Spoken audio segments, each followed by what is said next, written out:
I was showing a report on minimum wages in a low labour market, and in this case, it was care homes in the UK that was being discussed by Stephen Mushin and Joan Wilson. We have the aims of the authors. The aims of the authors were to see the impact of minimum wage on a low labour market sector, and the effect of an increase in minimum wage on the same sector. Why? As the minimum wage was deemed a success, the authors wanted to see whether they could find any evidence in any way of maybe a negative or a positive effect in a vulnerable sector, i.e. a sector that when a floor is placed on wages, will it actually affect the workers or the homes in any way, shape or form? Right, this is the introduction to a minimum wage. It was a flagship policy of the Labour Party in the UK during their 1997 election campaign, and the national minimum wage, in fact, took effect on April the 1st, 1999. Essentially, it was just a price floor, which is basically where they can place a minimum price that they are allowed to pay, well, a minimum wage that they're allowed to pay the workers. It is as simple as it sounds. It was supposed to help around 2 million workers in and around the country, but in effect they then later on found that it actually only helped about 1.3 million, which still is nothing to sneeze at. So why did the authors choose the care home sector? The care home sector was carefully chosen for this study, actually specifically chosen for this study. And the reason for that was because there were many low-wage workers in that sector. Having low-wage workers in a specific sector means that you can actually see that when prices go up for a company, does that actually have a real impact on an economic outcome? I mean, in the previous study that they saw, which was by Castillo Freeman and Freemans in 1991, they found that in a study of Puerto Rico, where many low-wage workers were, if any changes were made to their actual wage policy, does it increase the chances of finding an effect of the national minimum wage? If you had workers that were actually paid above the minimum wage in the beginning, and you then set a minimum wage that was below the wage they were getting paid, you wouldn't really see any real increase of any such in that sector. Therefore, the care home sector was chosen. There are various other reasons that the care home sector was actually chosen. It's an ununionized sector. That means that there's no room at all for trade unions to influence decisions made by managers or by specific bodies. That really takes out another factor that could influence on results. I mean, if we were running a regression of sorts and we had other factors influencing what was going on. So if you look, for example, I'm a Chelsea fan, so if you look at maybe the Chelsea game, you could see that John Terry, who at the moment isn't really being classed as one of the best teammates or the best characters in society right now, and then you have the manager, who with Chelsea are revolving doors, so one manager in, one manager out, and in that example, we can see that we could either state that because John Terry is such a bad guy and a bad captain, Chelsea are not performing well, or because, well, our manager AVB is not very great, that's why we're not performing well, or just because our owner likes to throw his money about at the wrong people. So if you see, there are so many factors that could influence the same outcome, which is whether we win or lose a game. So in this case, taking out one factor such as trade unions will really, really help the results. Also, they found that in the care home sector, there were a large number of small firms which average about 15 to 20 workers. And they all do a pretty similar activity, which is to look after, well, your nan and your granddad.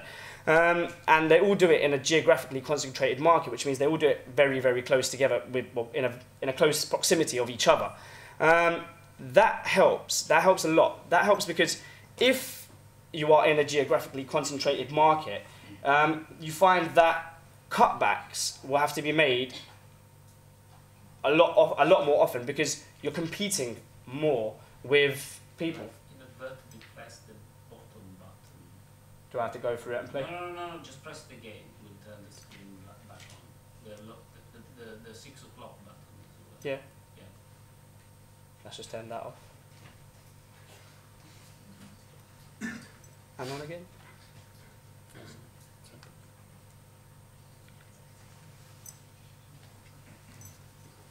we lost the screen. Why we lost the screen? Sorry, we're experiencing some technical difficulties at the moment. Thank you, that's very helpful.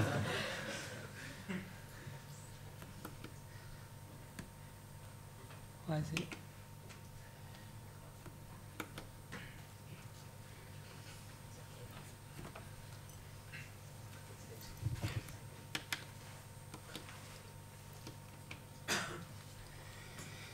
Power display.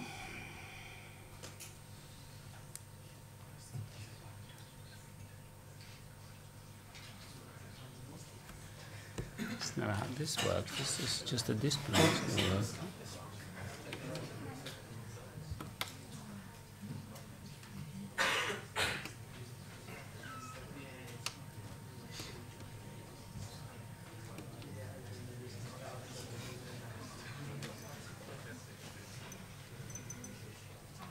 Just doing something. I think it's turning on again. But why did it? Yeah, there we go. It's working.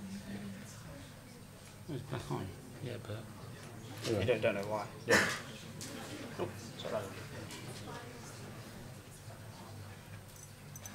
Right, sorry. Yeah, so like I was saying, if there's a large number of small firms...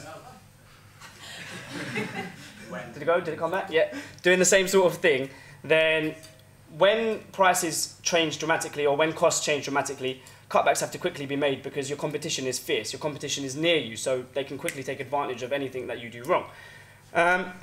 Also, a small firm size helps when choosing, well, when collecting data. I mean, obviously, if you've only got 15 to 20 workers to collect data from, it's a lot easier and a lot quicker to collect than maybe, say, if you had 1,000 workers in your offices. Oh, yeah, there we go.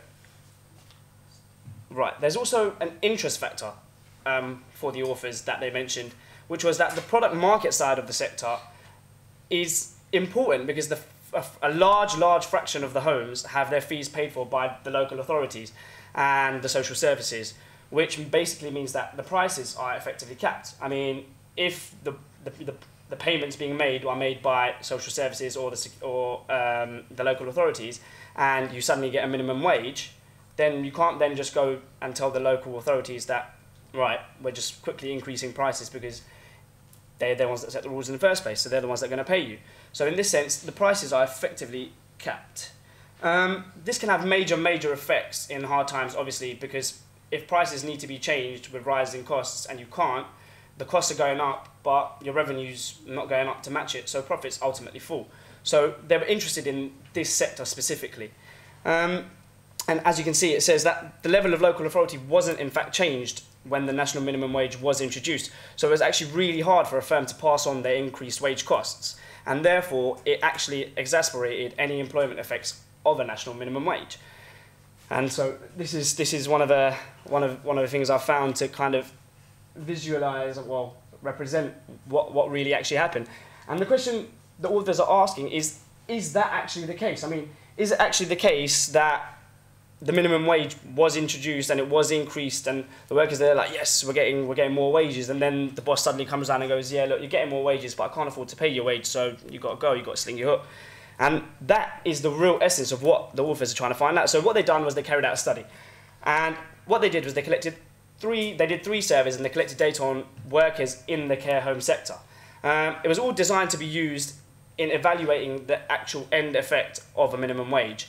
The first one was carried out in the South Coast counties in the 1992 election, in the hope that Labour, who at that point was stating that they were going to fiercely bring in a national minimum wage. If they won the election, the data used around that time could have been used to actually help them with economic analysis. But unfortunately, Labour did not win the election, so they couldn't do anything with that data, which, as you see there, says Conservatives won, which is good old teletext that we no longer use. And the second survey was carried out before and after national minimum wage was introduced in 1999.